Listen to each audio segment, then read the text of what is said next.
Morning, John. Let's talk about friends. So the physical insides of any given person are roughly the same. We got, the skull and the backbone and the ribs. On the other hand, underneath the emotional skin that we create and show to the world, we are all very different. We are differently broken, semi-functional, rusted out love machines. And I don't mean love machine, I mean, like, we are just good at, aside from eating and making babies, we're also really good at creating important relationships with each other. The process of becoming friends with someone, like, this is what friendship is to me, is physically removing all of that constructed emotional putty that we make ourselves pretty to the world with, and uncovering all of those rusted edges beneath, and then actually continuing to like that person, not just in spite of all of that asymmetry, but because of it. And that's simply not something you can do with very many people. Like, that takes a lot of work.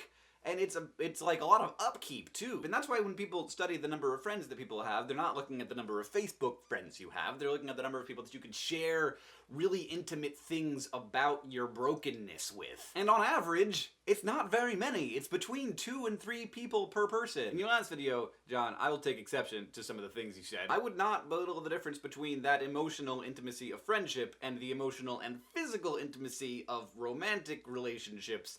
That's a big difference. But I do agree that friendships in our culture are undervalued and romantic relationships are, I just almost said romanticized. Our culture spends a huge amount of time celebrating and glorifying romantic relationships. The process of getting 2 romantic partners together has become an industry, and people take in-depth compatibility quizzes to make sure that they find the right romantic partner, and we don't do those sorts of things for friends. Which is too bad in some cases, because when you don't have good friends, it can be really hard to find them. I know about that. So yeah, to the title of the video, this took a long time, but how do you make friends? Psychologists in the 50s figured out the thing that is necessary, which is repeated, unplanned interactions. And that's a hard thing to fake. And it's also why a lot of the friends we have are from school or work where those unplanned interactions take place. So if you don't have those 2 things, which a lot of us don't these days because we don't work in a physical place, to get good friends, you gotta put yourself in a place where those unplanned interactions are gonna happen. I won't give you a list of how to do that. You should use your mind and figure it out. It's not that hard. But then you also have to take advantage of those interactions when you have them, so don't forget about that. You gotta take the initiative sometimes. You gotta start conversations. You have to share yourself. You have to start working away some of that emotional putty from yourself. Don't think of each interaction as like a means to an end, but an end in itself. Help people, yes, but even more important, let them help you.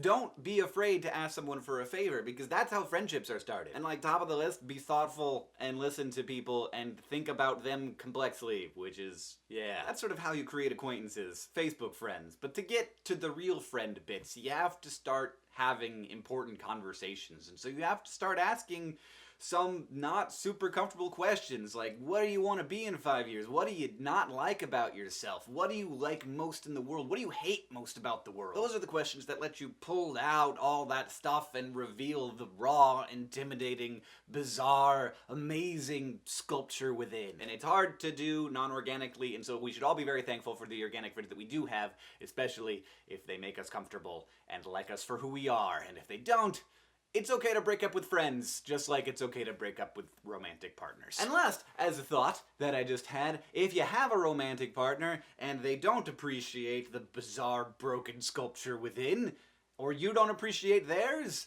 that's okay, but don't get married to that person, because it's probably not gonna work out if you're not friends. You have to be very good friends, and John, you and I are both very lucky to be married to our best friends.